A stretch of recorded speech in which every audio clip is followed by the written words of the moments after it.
My name is Chloe, and this is the story of how my life turned upside down, not once, but twice. I guess I should start at the beginning. I was born to loving parents, Mark and Lisa Smith, in a small suburban town. Dad was a journalist, and Mom worked as a nurse. We weren't rich, but we were happy. Life was pretty normal until I turned 12. That's when everything changed. It was a rainy Tuesday evening, and my parents were driving home from a dinner party. I was at home with my grandma, watching some silly cartoon when the phone rang. I'll never forget the chill that ran down my spine when I heard my grandma's muffled sobs from the kitchen. The next few days were a blur. Mom died on impact, they told us. Dad survived, but barely. When I finally got to see him in the hospital, he was a shell of the man I knew. His legs were crushed, and the doctors said he'd never walk again. "Chloe," he croaked, reaching for my hand. "I'm so sorry, sweetie. I'm so sorry." I didn't understand why he was apologizing. It wasn't his fault some drunk driver had plowed into their car. But as I grew older, I realized he was sorry for what our lives had become, for the struggles we'd face, for the mother I'd lost, for the father he thought he could no longer be. But my dad, Mark Smith, was made of stronger stuff than he gave himself credit for. Once he was out of the hospital and settled into his wheelchair, he threw himself into his work. He'd always been a talented writer, and now he channeled all his energy into his job as an editor at the city's major newspaper. As I entered my teens, Dad made sure I had everything I needed. He encouraged me to join clubs, to make friends, to have as normal a life as possible. But the truth was, I preferred spending time with him. We'd watch old movies together, argue about books, and he'd help me with my homework. When it came time for college, Dad insisted I go away to school. "You need to spread your wings, kiddo," he said. "Don't worry about me. I'll be fine." I was hesitant, but I knew he was right. So off I went to State University, majoring in accounting. It was there that I met Jessica, who would become my best friend. And through Jessica, I met her second cousin, Michael. Michael was kind, funny, and he didn't bat an eye when I told him about my dad. In fact, the first time he met Dad, they hit it off immediately, bonding over their shared love of classic rock. "Your old man's cool," Michael told me later. "And you're pretty amazing for taking care of him all these years." I shrugged it off, but inside, I was glowing.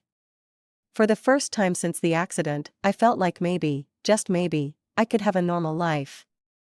A life with love, laughter, and yes, even a family of my own someday.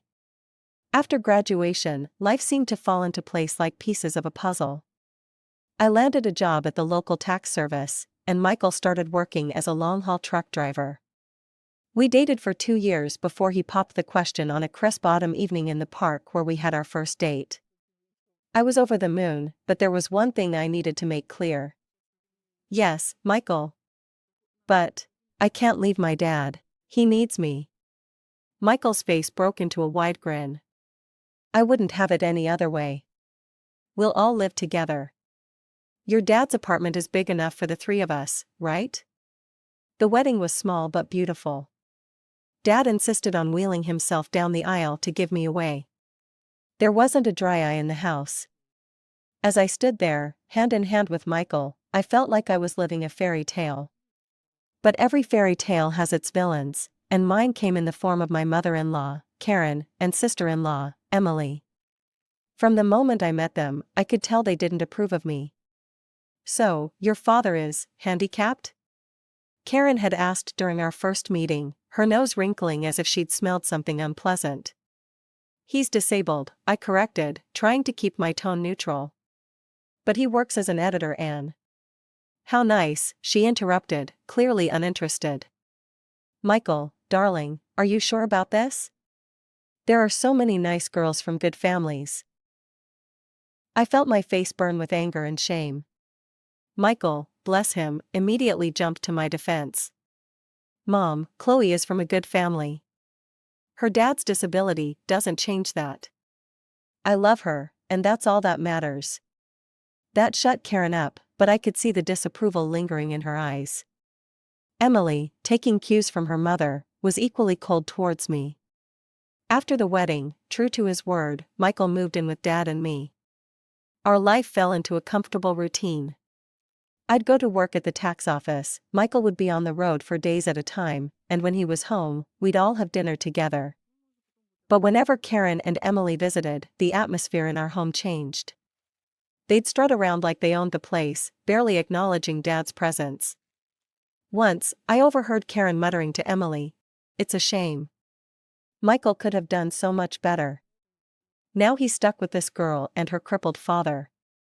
What if they have children? Can you imagine the genes?" I was furious, but I bit my tongue. For Michael's sake, I tried to keep the peace. But it was getting harder and harder. One evening, after a particularly tense visit from Karen and Emily, I broke down in tears. Michael found me in our bedroom, sobbing. Hey, he said, pulling me into his arms. "What's wrong?" "Your mom and sister," I hiccuped. "They hate me. They think I'm not good enough for you because of Dad." Michael's face hardened. "That's ridiculous. You and your dad are my family now. If they can't accept that, it's their problem, not ours." His words comforted me, but I couldn't shake the feeling that this was just the beginning of our troubles with Karen and Emily. As the months passed, Michael's trucking business began to flourish. He was always on the road, crisscrossing the country in his big rig. I missed him terribly when he was gone, but I threw myself into my work at the tax office and spent my evenings keeping Dad company. One crisp autumn evening, as I was helping Dad into bed, Michael called. His voice crackled with excitement over the phone. "Chloe, I've been thinking," he said. "How would you feel about buying a townhouse? It would be easier for your dad to move around in a wheelchair. He could spend more time outside. Plus, you could have a garden. Something to keep you busy when I'm on the road." The more he talked, the more I warmed to the idea. I glanced at Dad, who was pretending not to eavesdrop. "What do you think, Dad?" I asked, putting the phone on speaker. Dad's eyes lit up. "A garden would be nice," he admitted. "And it would be easier to get outside." That settled it. Over the next few weeks, we threw ourselves into house hunting. We finally found the perfect place, a spacious townhouse with wide doorways, a roll-in shower for Dad, and a beautiful backyard.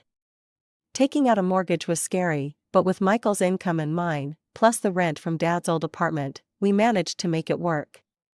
We moved in on a sunny Saturday in spring, and I'll never forget the look on Dad's face as he wheeled himself out onto our new patio. "This is perfect, sweetie," he said, his eyes misty. "Thank you." We spent the next few months settling in, making the place our own. I planted a small vegetable garden, and Dad would sit outside for hours, soaking up the sun and fresh air. It was idyllic. Then came the housewarming party. We invited friends, colleagues, and yes, Karen and Emily.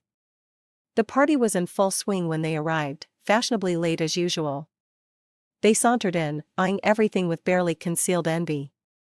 As we moved through the house, I could see the wheels turning in Karen's head. When we reached the master bedroom, she turned to me with a sly smile. "You know, Chloe," she said, her voice low. "This would be perfect for Michael and me. Why don't you send your father to a nursing home? Then I could move in here." I felt like I'd been slapped. "Excuse me?" "Oh, don't look so shocked," Karen continued.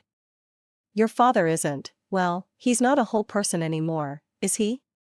He doesn't need all this luxury. A nursing home would be more than enough for someone in his condition." Before I could respond, Karen marched out to the patio, where Dad was chatting with some guests.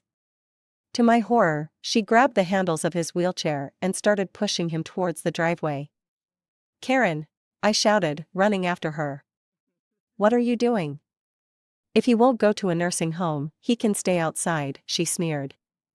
"That's what you wanted, isn't it? For him to be outdoors?" I was shaking with rage and disbelief.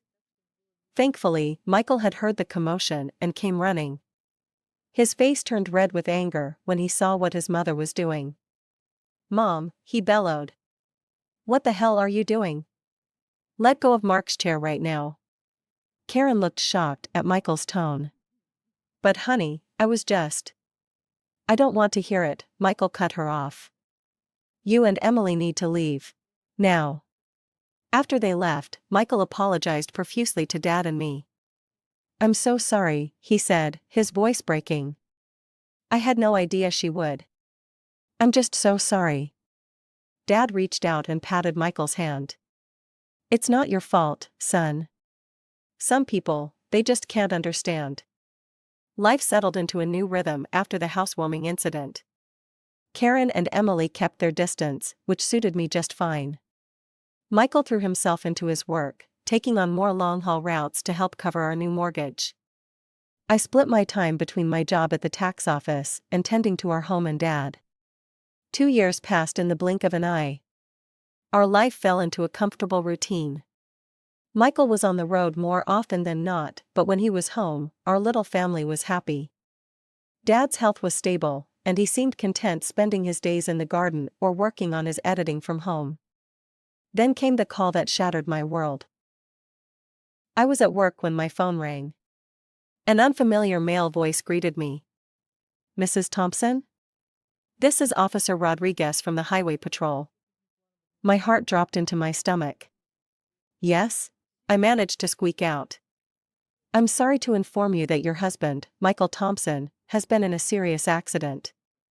The rest of the conversation was a blur. Words like head-on collision and didn't make it floated around me, but I couldn't process them. It wasn't until I heard myself thanking the officer and hanging up that reality began to sink in. Michael was gone. The next week was a haze of grief and disbelief. I moved through the motions of planning the funeral like a robot, barely able to comprehend what was happening. The day before the funeral, I steeled myself and called Karen. I thought she deserved to hear about her son's death from me, not from some impersonal newspaper obituary. Hello? Karen's sharp voice answered. Karen, it's Chloe, I said, my voice trembling. It's about Michael. He's gone. There was an accident. There was silence on the other end of the line. Then, to my shock, Karen's voice came back, dripping with venom. This is your fault, she hissed.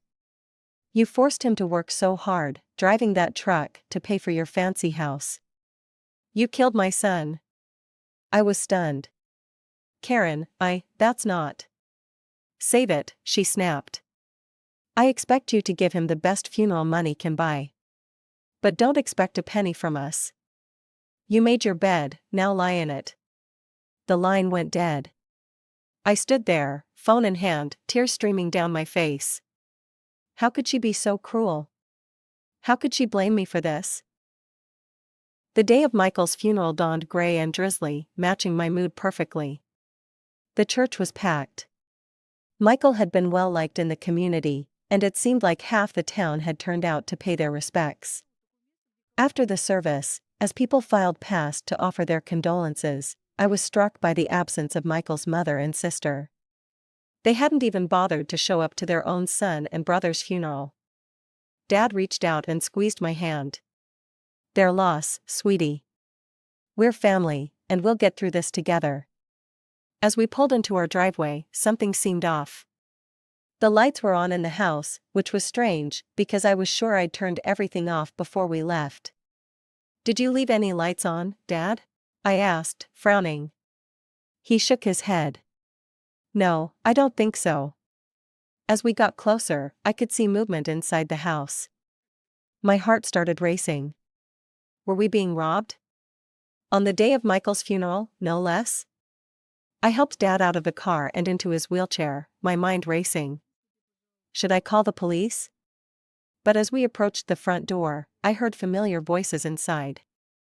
My blood ran cold as I recognized them. I pushed open the door to find Karen and Emily in our living room, surrounded by boxes and pieces of furniture. What the hell is going on here? I demanded, my grief momentarily forgotten in the face of this outrageous intrusion. Karen turned to me, her face a mask of false sympathy. Oh, Chloe, dear. We're just helping you pack up. After all, you can't possibly afford to keep this place now that Michael's gone. I was speechless. Emily chimed in, her voice sickeningly sweet. Don't worry, you can go back to your father's apartment. It's cozy. I could feel the rage building inside me. Get out, I said, my voice low and dangerous. Get out of my house right now. Karen had the audacity to look offended. This house belongs to us now. All of Michael's property does. We're his real family, after all. Like hell you are, I exploded. Where were you today? At his funeral? Oh, that's right, you couldn't be bothered to show up. Karen waved her hand dismissively. We were busy making arrangements. Now, be a good girl and start packing. We'll need you out by tomorrow. I couldn't believe what I was hearing. These women hadn't shed a tear for Michael, hadn't even attended his funeral, and now they were trying to kick us out of our home? I'm calling the police, I said, pulling out my phone. Karen and Emily exchanged worried glances. They clearly hadn't expected me to fight back. Now, Chloe, Karen began, but I cut her off.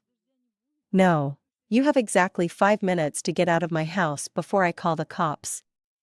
This is my home. Michael and I bought it together. You have no right to be here. Maybe it was the steel in my voice, or the fire in my eyes, but Karen and Emily finally seemed to realize they'd gone too far. They gathered their things and left, but not before Karen turned to me with a sneer. This isn't over, Chloe. You'll be hearing from our lawyers. The days following Michael's funeral were a blur of grief, anxiety, and paperwork. I threw myself into sorting out Michael's affairs, partly to keep busy and partly out of fear that Karen and Emily would try to swoop in and take what wasn't theirs. A week after the funeral, I received a call from a local law firm. My heart raced as I answered, fearing it was Karen making good on her threat of legal action. Mrs. Thompson, a crisp, professional voice asked. This is James Anderson from Anderson and Partners. I'm calling regarding your late husband's will. I felt a glimmer of hope. His will? I didn't know he had one. Yes, ma'am. Mr. Thompson came to see us about 6 months ago. He asked that we contact you in the event of his passing. I scheduled an appointment for the next day, my mind reeling. Why hadn't Michael told me about this? What did it mean? The next morning, I wheeled Dad into Mr. Anderson's office. The lawyer greeted us warmly, his kind eyes crinkling at the corners. Mrs. Thompson, Mr. Smith, thank you for coming in, he said, gesturing for us to settle near his desk. I'm sorry for your loss. Mr. Anderson opened a file on his desk. Now, as I mentioned on the phone, your husband came to see us to draft his will. He was very clear about his wishes. I held my breath as Mr. Anderson began to read. I, Michael Thompson, being of sound mind, do hereby bequeath all my worldly possessions to my beloved wife, Chloe Thompson. I gasped. Dad's grip on my hand tightened. Mr. Anderson continued, this includes our home, my truck, and all our savings. It is my wish that Chloe use these resources to care for herself and her father, Mark Smith, whom I have come to love as my own. Tears were streaming down my face now. Even from beyond the grave, Michael was taking care of us. There's more, Mr. Anderson said gently. Mr. Thompson left a letter for you. He handed me an envelope. With shaking hands, I opened it and began to read. My dearest Chloe. If you're reading this, it means I'm gone. I'm so sorry for leaving you and Mark. Please know that you two were the best thing that ever happened to me. I made this will because I know how my mother and sister can be. I didn't want to worry you, but I needed to make sure you and Mark were protected if anything happened to me. You're my real family, Chloe. You and Mark. Not them. Take care of each other. Live your lives to the fullest. And know that I'll always be watching over you. All my love, Michael. I clutched the letter to my chest, sobbing. Dad was crying too, his weathered hand patting my arm. Mr. Anderson gave us a moment before speaking again. Mrs. Thompson, there's one more thing. Your husband's truck was insured. Given the circumstances of the accident, the insurance company will be paying out the full value of the policy. I looked up, sniffling. What does that mean? It means, Mr. Anderson said with a small smile, that you'll be receiving a substantial sum. Enough to pay off your mortgage and then some. As we left the lawyer's office, I felt like a weight had been lifted from my shoulders. We were going to be okay. Michael had made sure of it. As we pulled into our driveway, I noticed a familiar car parked on the street. My heart sank as I recognized Karen's sleek sedan. Oh no, I muttered. What now? Sure enough, Karen and Emily were waiting on our front porch. But this time, I wasn't afraid. I had Michael's letter in my pocket and the strength of his love in my heart. Chloe, Karen began as we approached, her voice sickly sweet. We need to talk about Michael's estate. I stood tall, looking her straight in the eye. No, Karen. We don't. Michael left everything to me. It's all legal and official. And do you want to know why? Because we were his real family. Not you. Now, please leave. You're trespassing on my property. For once, Karen was speechless. Emily tugged at her arm, whispering urgently. With one last venomous glare, they got in their car and drove away. The weeks following our meeting with the lawyer were a whirlwind of activity. I threw myself into settling Michael's affairs, grateful for the distraction from my grief. The insurance payout came through, and true to Mr. Anderson's word, it was enough to pay off our mortgage, with plenty left over. One afternoon, as I was going through Michael's desk, I came across a small notebook. Curious, I opened it and found pages filled with his messy scrawl. It was a journal of sorts, filled with his thoughts and plans for our future. Thinking about starting a college fund for our future kids, one entry read. Want to make sure they have the best start in life. My heart clenched. We had talked about having children someday, but had decided to wait until we were more financially stable. Now, reading Michael's private hopes and dreams, I felt a fresh wave of grief wash over me. Oh, Michael, I whispered, clutching the notebook to my chest. We had so many plans. That night, I tossed and turned, unable to sleep. My mind kept drifting to the journal, to the future we'd never have. When I finally drifted off, I dreamed of Michael. He was smiling, holding out his hand to me. It's okay, Chloe, he said in my dream. Everything's going to be all right. I woke up the next morning feeling different. I couldn't quite put my finger on it, but something had changed. As I got ready for work, a wave of nausea hit me. I barely made it to the bathroom in time. But as the days went by, the morning sickness persisted. At first, I chalked it up to stress and grief. But a small voice in the back of my mind whispered another possibility. Finally, after a week of this, I found myself standing in the pharmacy aisle, staring at pregnancy tests. With trembling hands, I bought one and hurried home. The 3 minutes I waited for the result were the longest of my life. When I finally looked at the test, I saw 2 clear blue lines. I sank to the bathroom floor, a mix of emotions overwhelming me. Joy, fear, grief, hope, they all swirled together in a dizzying cocktail. Chloe? Dad's voice came through the door.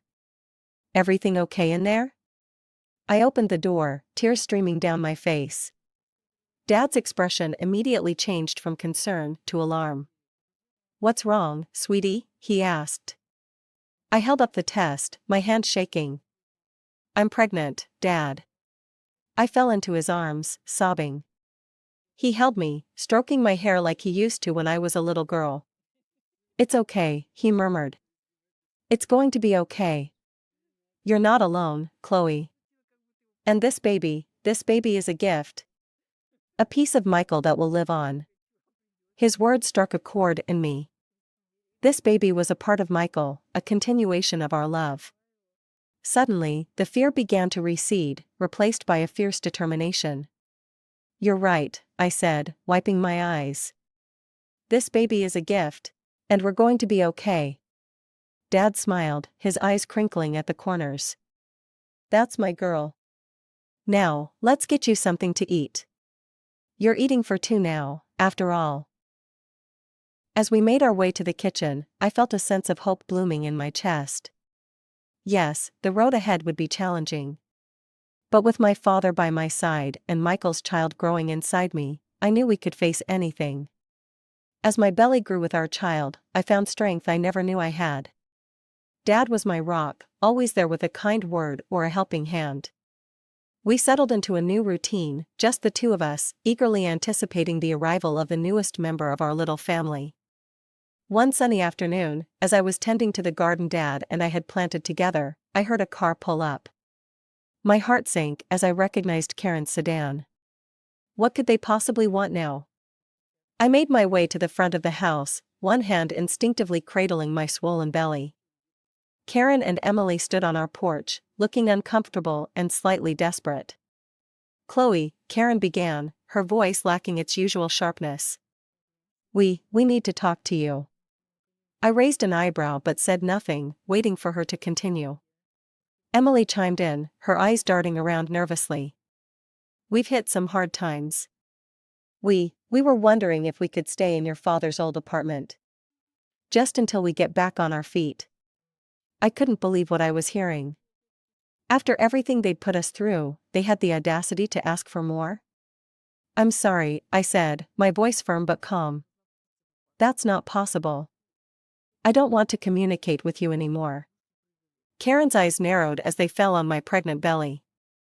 Her face contorted with a mix of shock and disgust. You're pregnant?" she spat. "Already? You little prostitute. I can't believe you've already found a new man. Michael's body isn't even cold in the ground." I felt a surge of anger, but I pushed it down. I didn't make excuses and say that it was Michael's child. I didn't want my baby to have such a grandmother and aunt. Instead, I smiled, a small, secretive smile that seemed to unnerve Karen even more. "My personal life is none of your concern," I said calmly. "Now, I think it's time for you to leave."